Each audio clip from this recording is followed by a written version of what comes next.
सर्वोच्च न्यायालयाच्या निर्देशानुसार सार्वजनिक ठिकाणांवरील भटकी कुत्री सुरक्षित शेल्टरमध्ये नेण्याचे आदेश आहेत। त्यानुसार प्रक्रिया सुरू केली जाणार असून याबाबत कोल्हापूर महापालिकेकडून ठोस उपाययोजना केल्या जात आहेत, असं महापालिकेचे उपायुक्त परितोष कंकाळ यांनी सांगितलं। शेल्टर उभारणीसाठी महापालिकेच्या 20 खांडेकर शाळेत प्राणीप्रेमींची बैठक आयोजित करण्यात आली होती। यावेळी ते बोलत होते। प्राणीप्रेमी आणि नागरिकांनी यासाठी सहकार्य करावं, तसंच या शेल्टरसाठी खाद्यपुरवठा करावा असं आवाहनही त्यांनी केलंय।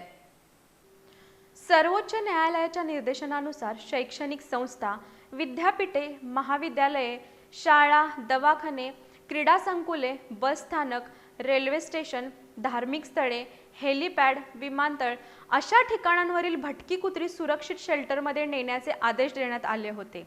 त्यानुसार कोल्हापूर महापालिकेकडून शेल्टर उभारण्यात येणार आहे। या संदर्भातील नियोजनासाठी प्रतिभानगर इथल्या 20 खांडेकर शाळेत प्राणीप्रेमींची बैठक घेण्यात आली। या शेल्टरसाठी महापालिकेकडून ठोस उपाययोजना केल्या जात आहेत। याला प्राणीप्रेमी आणि नागरिकांनी सहकार्य करावं।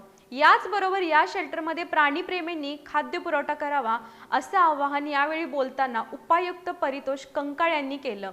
महापालिकेचे पशुवैद्यकीय अधिकारी doctor Vijay Patil, society for animal प्रोटेक्शनचे डॉक्टर चंद्रहास कापडी, भाजपचे प्रदेश कार्यकारिणी सदस्य राहुल चिकोडे यांनी यावेळी विविध सूचना दिल्या।